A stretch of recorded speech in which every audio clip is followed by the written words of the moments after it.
Madam, ఇప్పుడు Janasena party కావచ్చు, TDP కావచ్చు, బీజేపీ కావచ్చు, మూడు పార్టీలు అధికారంలోకి వచ్చాయి. అధికారంలోకి వచ్చిన తర్వాత ముఖ్యంగా కొంతమంది ఐఏఎస్లు, ఐపీఎస్లు వీళ్ళని చేంజ్ చేసుకుంటా వచ్చారు. కానీ ముఖ్యంగా కొంతమంది కొన్ని కొన్ని శాఖలకు సంబంధించి ఇంకా వైసీపీ పెట్టిన వాళ్లే, అది కూడా ఇప్పుడు కూటమి కావచ్చు, లేదంటే తెలుగుదేశం ప్రభుత్వం కావచ్చు, పవన్ కళ్యాణ్ గారి దగ్గర ఉన్నటువంటి వ్యక్తులు కావచ్చు, ఇంకా వైసీపీ వాళ్లే ఉన్నారు అని చెప్పి చాలా మంది అనుకుంటున్నారు. అంటే వాళ్ళ బయటకు వచ్చే అవకాశం ఉందంటారా? అంటే చాలా ఎక్కువ మందిని అటు జగన్మోహన్ రెడ్డి గారు ముందే ఆయా శాఖల్లో పంపించారు అని చెప్పి చాలా మంది అనిపిస్తుంది అని చెప్పి, దీని మీద ఉందంటారా? ఇంకా దానికి సంబంధించి ఏమైనా చర్యలు తీసుకుంటారంటారా? దొంగ అనే వ్యక్తి దొంగ అనే ముద్రతో బిందాసుగా ఎంతకాలం బతకగలడు, కానీ దొంగ అనే వ్యక్తి మంచి అనే ముసుగుతో ఎక్కువ కాలం బ్రతకలేడు. ఏదో ఒక టైంలో ఆ ముసుగు తొలగాల్సిందే డెఫినెట్ గా. బట్ ఇక్కడ గవర్నమెంట్ ఉద్యోగి విషయానికి వచ్చేటప్పటికి అవతల అపోజిట్ పార్టీ యొక్క వాయిస్ బలహీనంగా ఉన్నా రాజ్యాంగం అనేది ఒకటి బలంగా ఉంది. ఖచ్చితంగా ఎవరైతే బాధితులను భావించబడతారో వాళ్ళ పక్షం నిలబడింది రాజ్యాంగం డెఫినెట్ గా. ఇవాళ ఒక ప్రభుత్వ ఉద్యోగిని స్థానచలనం చేయాలన్నా, సస్పెండ్ చేయాలన్నా, విధుల నుంచి తొలగించాలి అన్నా ప్రాపర్ రీజన్ కావాలి. జగన్మోహన్ రెడ్డి గతంలో తెలివిగానే కొన్ని శాఖల్లో వాళ్ళ మనుషుల్నే పెట్టుకున్నాడు. ఇది 100% నిజం. ఎక్కడ పట్టినా వాళ్ళనే పెట్టుకున్నాడు. కొన్ని శాఖలు కదా, అన్ని శాఖల్లోనూ తన వ్యక్తుల్ని పెట్టుకున్నాడు. ఇవాళ వాళ్ళని తొలగించాలి అంటే ఇప్పుడున్న ప్రభుత్వానికి, ఇప్పుడున్న నాయకత్వానికి ప్రాపర్ రీజన్స్ దొరకాలి. ఆ ప్రాపర్ రీజన్ అనేది దొరికినప్పుడు డెఫినెట్ గా వాళ్ళని స్థానచలనం చేయించడం కానివ్వండి, లేదంటే ఆ విధుల నుంచి తొలగించి మరొక విధులు అప్పచెప్పడం కానీ డెఫినెట్ గా జరిగిద్ది. అప్పటికప్పుడు జరగడానికి రీజన్ లేకుండా తీసేయడానికి ప్రైవేట్ ఉద్యోగాలు కాదు.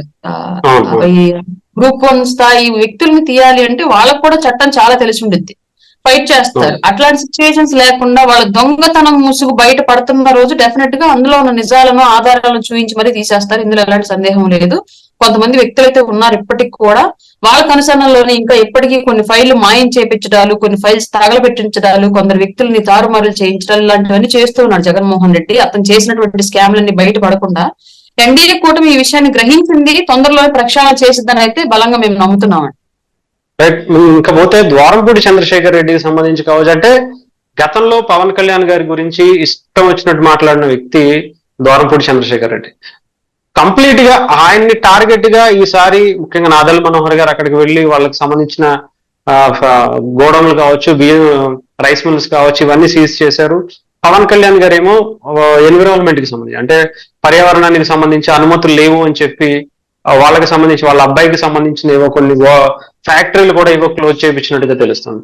అంటే కంపల్సరీగా టార్గెట్ చేశారా మేడం అలాంటి వ్యక్తుల్ని ఈసారి? అంటే ముఖ్యంగా ఎవరైతే పవన్ కళ్యాణ్ గారు తిట్టారని కాదు, కానీ చాలా మంది ఇష్టం వచ్చినట్టుగా ఎన్విరాన్మెంట్ కావచ్చు, అనేక అక్రమాలకు పాల్పడినటువంటి వ్యక్తులు ఉన్నారు. వీళ్ళందరూ టార్గెట్ లో ఉన్నారంటారా?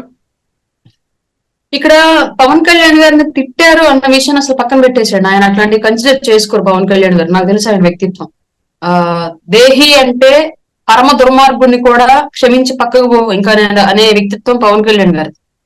అట్లాంటి వాళ్ళ నిజంగానే మీరు ఒక విషయం గమనించుకున్నట్టయితే, గతం గుర్తు తెచ్చుకుంటే ఒకసారి ఎల్జీ పాలిమర్స్ సంఘటన జరిగింది, మనందరికీ తెలుసు. ఎల్జీ పాలిమర్స్ సంఘటన జరిగినప్పుడు అంతమంది అక్కడ ఇబ్బందులకు గురైనప్పుడు, కొందరు ప్రాణాలు పోయినప్పుడు పవన్ కళ్యాణ్ గారు ఒకటే ఒక మాట మాట్లాడారు: పొల్యూషన్ కంట్రోల్ అనేది లేకుండా పోయింది, ఇండస్ట్రియల్ ఆడిటింగ్ అనేది జరగట్లేదు, దాని మూలంగానే ఇట్లా ఎంతో మంది కార్మికులు నిరంతరం మృత్యువాత పడుతూ ఉన్నారు. ఖచ్చితంగా ఇండస్ట్రీస్ మీద ఆడిటింగ్ అనేది ఉండాలి. పొల్యూషన్ కంట్రోల్ అనేది ఎట్టి పరిస్థితులను కంట్రోల్ చేస్తే రాసిందే, లేదంటే భూగర్భ జలవనరులు అలాగే ప్రకృతిలో ఉన్నటువంటి సముద్ర గర్భ జలవనరులు కూడా పూర్తిగా మలినమైపోతున్నాయి. దీని మూలంగా రానున్న రోజుల్లో ప్రజలకి అలాగే మత్స్య సంపద కూడా ముప్పు ఏర్పడుతుంది. ఈ ఇండస్ట్రియల్ కారిడార్ డెవలప్ అయిన ఏరియాల్లో మాత్రం ఇట్లాంటి పరిస్థితి తీవ్ర స్థాయిలో పెరిగిపోతుంది అంచనాలకు మించి. ఇది ఖచ్చితంగా ప్రభుత్వం దీని మీద చర్యలు చేపట్టాలని అప్పట్లోనే వైసీపీ గవర్నమెంట్ కి సలహా ఇచ్చాడు పవన్ కళ్యాణ్ గారు. బట్ దాన్ని ఆ రోజు ఆ గవర్నమెంట్ తీసుకోవాలి, కన్సిడర్ చేయలేదు. ఎందుకంటే అందులో ఉన్న వ్యాపారస్తులంతా వాళ్ళ పార్టీ వాళ్లే కాబట్టి ప్రజలు ఎట్ట చచ్చిపోయినా పర్వాలేదు, వాళ్ళ పార్టీ వాళ్ళు ఆర్థికంగా లాభ పొందాలని అప్పట్లో వైసీపీ అనుకుంది కాబట్టి ఇట్లాంటి విషయాల మీద దృష్టి పెట్టాలి. బట్ ఇవాళ వచ్చిన ఎన్డీఏ గవర్నమెంట్ కి ఖచ్చితంగా ప్రజల యొక్క మంచే మెయిన్ కాబట్టి వాళ్ళు ఈ రోజు industrial auditing, pollution control board దానికి సంబంధించి క్లియర్ గా వెరిఫై చేస్తున్నారు. నిబంధనలకు వ్యతిరేకంగా ఉన్న ప్రతి ఫ్యాక్టరీ మీద చర్యలు తీసుకుంటున్నారు. ఇంకా సివిల్ సప్లైస్ విషయానికి వస్తే మామూలుగానే మా సార్ మనోహర్ గారు చెండ చేస్తున్నాడు. అట్లాంటి ఆయనకి ఈ చంద్రశేఖర్ రెడ్డి యొక్క సివిల్ సప్లైస్ మాఫియా ఎదురుపడింది. ఆటోమేటిక్ గా ఆయన తొక్కి పట్టి నార వేస్తాడు. అందులో ఎలాంటి సందేహం లేదు. క్లియర్ గా అందులో అక్కడ చంద్రశేఖర్ రెడ్డి ఉంటాం ఆడి దరిద్రం, ఆయన దరిద్రం అది నిజంగా. ఆ శాఖలో అది మనోహర్ గారు తీసుకోవటము, ఆ మాఫియా చంద్రశేఖర్ రెడ్డి అనే వ్యక్తి చేయడం అనేది నిజంగానే అతని దరిద్రం, చంద్రశేఖర్ రెడ్డి దరిద్రం. ఇంకొక మూడో అంశం ఏంటి అంటే చిన్న చిన్న చేపల్ని పట్టేసుకుంటూ వెళుతూ ఉంటే ఆటోమేటిక్ గా తిమింగలం ఎక్కడో దూరంగా పారిపోతా ఉండిద్ది, ఆటోమేటిక్ మనకు దొరకకుండా ఆల్రెడీ కొన్ని లూప్ హోల్స్ ఎత్తుక్కొని. అందుకే వేయడం పెద్ద చేపలకి తిమింగళాలకి గాలాలు వేసేస్తున్నారు మా వాళ్ళు పట్టి వల్ల బంధించడానికి. క్లియర్ గా ఆటోమేటిక్ గా చిన్న చేపలన్నీ అవే వచ్చి చేరతాయి. అందులో భాగంగానే ఎవరైతే ఉత్తరాంధ్రకు సంబంధించి గోదావరి జిల్లాలకు సంబంధించి గంజాయి, ల్యాండ్, శాండ్, అలాగే సివిల్ సప్లైస్ వీటన్నింటికి సంబంధించి మైనింగ్, మాఫియా వీటన్నిటితో లింక్ ఉన్న వ్యక్తి ఎవరైతే ఉన్నారో అతన్నే పట్టేశారు ఫస్ట్. ఇంకా చిన్న వాళ్ళంతా ఆటోమేటిక్ గా కలుపులు ఎలుకల్లాగా బయటకు వచ్చేస్తూ ఉంటారు, దొరికిపోతారు, ఎక్కడ తప్పించుకునే ఛాన్సే ఉండదు. అందులో భాగంగానే చంద్రశేఖర్ రెడ్డి అనే వ్యక్తి టార్గెట్ అవుతున్నాడు తప్ప అతను ప్రత్యేకించి టార్గెట్ చేయాలనేంత పెద్ద పోటుగా అయితే ఏం కాదు.